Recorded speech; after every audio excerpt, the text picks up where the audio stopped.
limite ça. J'étais là-dedans, j'ai pas entendu. C'est le pro de la chauffe, t'as perdu la chauffe. Bon. Ça va? Comment tu t'appelles? Noélie, qu'est-ce que tu fais dans la vie? Comment? Qu'est-ce que tu fais dans la vie? Qu'est-ce que tu fais dans la vie, Noélie? Je suis psy. T'es psy? Ouais.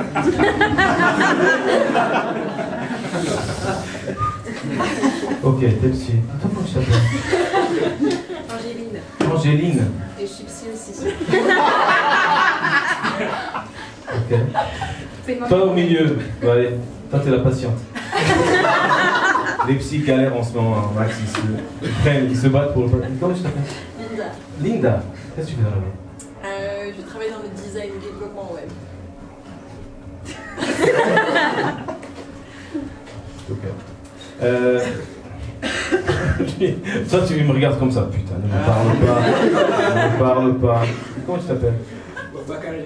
Bakary, qu'est-ce que tu fais dans la vie, Bakary? Moi, je suis ingénieur maintenance. Ingénieur maintenance. Ok. Quelqu'un a un job intéressant?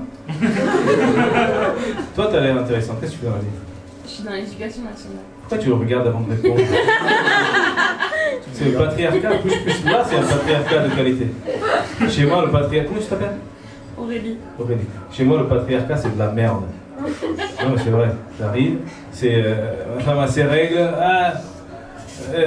Premier truc, je suis nul. Après, le soir, je vais mourir. Le lendemain, t'es nul. Le soir, tu vas mourir. Voilà. Non, mais je suis un peu blasé. Je vais avoir 40 ans. J'ai donné, oui, tu peux rigoler. Tu vois ça, c'est ce qui se passe à l'intérieur. Tu vois. Il y a des gens qui ont des cicatrices profondes, ça se voit pas. Il y a des mecs pour qui tout va bien et qui on voit leurs cicatrices. Ribéry par exemple, c'est un mec, il est pété de thunes, il baise autant qu'il veut, c'est un sportif. Non, moi, ça se voit pas. Non, mais c'est vrai. Et donc, c'est terrible. Je viens avec un petit papier, parce que quand je suis arrivé, j'avais pas préparé le texte, évidemment. Donc, j'ai fouillé la première poubelle, oui, et il y avait qu'un truc de chambre, donc je suis allé. Du coup, j'ai trouvé une enveloppe par terre, j'ai déchiré la partie où il y avait la pisse, pour penser à ce que je... Oui, parce que... race. Parce que moi, je suis le fils caché de Capitaine Haddock et de la Castafiore. Voilà, il y a la caméra. Tu vois, Minou, s'il n'y a que toi qui as la référence, non, bah c'est filmé. Ma femme dit, ouais, t'es le fils caché de la Castafiore et je sais pas quoi. Et donc, personne va rire de cette merde de blague. Voilà, maintenant, c'est prouvé. Bah, à part l'ingénieur de maintenance, oui, il rigole un peu. Lui, il veut baiser, il s'en bat les couilles. Mon frère, je rigole, je me mets au premier rang, je te regarde de travers. Et après, tout va bien. Donc oui, c'était ça. Oui, par contre, ça n'a rien à voir. Maintenant, je fais du vélo, parce que je peux plus me permettre d'avoir une bagnole. Il y a 2 ans, j'ai quitté mon travail pour devenir humoriste. Ouais, super. Non, arrête.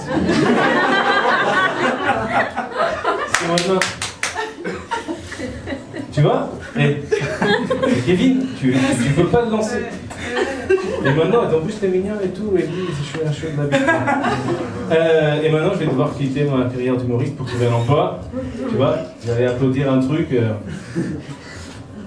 Oui. Le mec de Deliveroo. Ça, non mais... un soir, je vois un mec fatigué, genre, vraiment... Il a bossé toute la journée, tu le vois, il s'est endormi sur le banc, à côté son vélo, son sac de Deliveroo, etc. Je m'approche de lui en mode pour voir ce qui se passe et tout. Il dormait, du coup je suis parti avec son sac. Non pas pour trouver un job, mais c'est pratique. Sur la 4e fois dans la journée que tu vas au même kebab, le gars il te regarde, t'as un problème. Et si tu vas avec un sac, non, c'est pour un client, t'inquiète. Et tu vas aller misérablement le manger dans un coin comme un crevard. Mais tu gardes une sorte de dignité. Non, mais rien à voir. Moi, j'étais abandonné quand j'avais 6 ans. Et... ah, ça s'applaudit, ça. Ah, c'est toi toujours le plus con. Et il est là toujours. Et donc, après, j'ai vécu... bon, et je suis allé dans un une sorte d'Harry Potter. Non, je ne suis pas allé dans un Harry Potter, je suis allé dans une sorte d'école comme Harry Potter, sauf que c'est pas de la magie, c'est genre des orphelins, etc. Et donc, parlant de cicatrices, tout le monde avait un surnom. Toi, tu avais un surnom? Quel est ton surnom? Gas. Gas? Pourquoi Gas? Parce que moi, notre famille, c'est Gassama. Donc c'est un Gassama. Ok. Gas. Qu'est-ce qui se passe? Tu pétais un max? Il a des gaz. Toi, t'avais un surnom, toi? Non. Qui a un surnom? Quelqu'un avait un surnom? À part Linda? Vomi. Hein? Qui a parlé? Vomi. Vomi? C'est pas moi, c'est moi. Vomi, mais c'est pas toi? C'est pas moi, c'est Toi, c'est quoi? Toi, c'est Germe. moi, c'est Anna. Et c'est trop court pour avoir un surnom. Mais celui c'était Vomi. Mais je suis plus la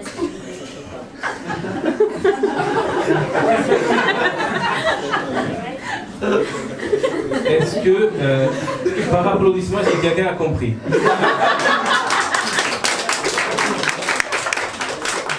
Tu t'en bats les couilles, mon frère. Toi, tu rigoles, tu applaudis. T'as rien capté du tout. Elle te parle, puis tout à l'heure, tu piges rien. Tu regardes même pas, il est comme ça. Et t'as compris ce qu'elle a dit. Bon, il y a un vomi. J'ai entendu parler de vomi. Et de Anna, et que c'est compliqué à expliquer. D'accord. C'est ce qu'elle a dit. Et donc, voilà, tout le monde avait... Est-ce que quelqu'un connaît Dragon Ball? Oui. Boubou. Voilà, pour ceux qui ne connaissent pas Dragon Ball, Boubou, c'était un gros, rose, qui bouffait les gens. Ça, c'était mon premier surnom.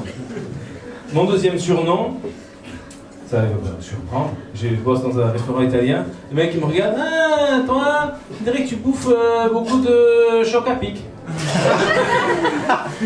Et donc, tout l'été, j'étais choc à pic. Non, enculé, pas encore. Mais je vais y revenir. Enculé, ça va pas tarder. Et il y avait d'autres gens, là dans cet orphelinat, c'était... Des fois, tu peux avoir des surnoms pour des trucs que tu as en plus, des fois, des trucs qui te manquent, des fois parce que tu es un peu... il y avait un petit, il faisait partie des plus petits, ses parents, il faut savoir que c'était la dèche totale. Il y en avait qui avaient vu leur père tuer leur mère, il y avait de tout. Et celui-là, sa mère l'avait fait tomber de la table à langer, c'est ce qu'il nous a raconté. Du coup, il a été handicapé. Donc il boitait un peu, etc. Et... Oui, c'est triste, mais la comédie c'est ça, c'est la tragédie. Après, on prend un peu de recul, et après on fait des blagues. Sauf si c'est pour le Bataclan. Le mec qui a fait ça, il a eu des problèmes. Et donc, ce gars, son petit surnom c'était Robocop. Ça va, on portait nos surnoms comme des badges d'honneur. C'est vrai. Tu dis oui, hé Robocop, quoi? Mais c'est super, c'est vraiment l'humour bien fait. Un mec qui avait les jambes jusqu'au cul. Vous êtes espiègle ce soir, monsieur.